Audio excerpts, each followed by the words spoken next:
నిషిద్ధ మాసానికి బదులు నిషిద్ధ మాసమే. నిషేధాలన్నింటినీ అందరూ సమానంగా గౌరవించవలసినదే. కనుక మీపై ఎవరన్నా దాడి చేస్తే మీరు వారిపై అదే విధంగా దాడి చేయండి.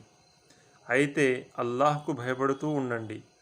అల్లాహ్ ఏర్పరిచిన హద్దులను అతిక్రమించకుండా ఉండేవారితోనే అల్లాహ్ ఉంటాడు అనే విషయం తెలుసుకోండి. అల్లాహ్ మార్గంలో ఖర్చు పెట్టండి.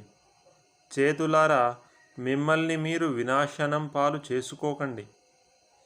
మేలు చేయండి. మేలు చేసేవారిని అల్లాహ్ ప్రేమిస్తాడు.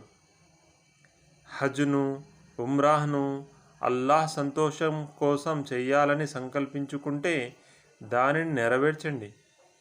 మార్గ మధ్యంలో చిక్కుకుంటే మీరు ఇవ్వగలిగిన ఖుర్బానీని అల్లాహ్కు సమర్పించండి.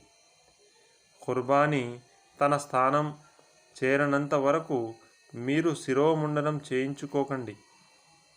కానీ మీలో ఎవరైనా వ్యాధిగ్రస్తులై లేదా తల బాధకు లోనై ఖుర్బానీ తన స్థానానికి చేరక మునుపే శిరోముండనం చేయించుకుంటే దానికి పరిహారంగా ఉపవాసం ఉండాలి, లేక దాన ధర్మాలు చేయాలి, లేక ఖుర్బానీ ఇవ్వాలి.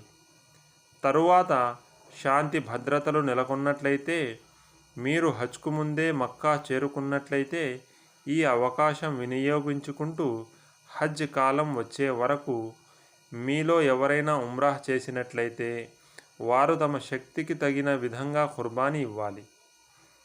ఖుర్బానీ ఇవ్వలేకపోతే హజ్ కాలంలో 3 ఉపవాసాలు, ఇంటికి తిరిగి వచ్చిన పిదప 7 ఉపవాసాలు, ఈ విధంగా మొత్తం 10 ఉపవాసాలు ఉండాలి. మస్జిద్ హరాంకు సమీపంలో ఇల్లు వాకిలి లేని వారికే ఈ సౌకర్యం వర్తిస్తుంది. అల్లాహ్ ఇచ్చే ఈ ఆజ్ఞలను మీరు ఉల్లంఘించకండి.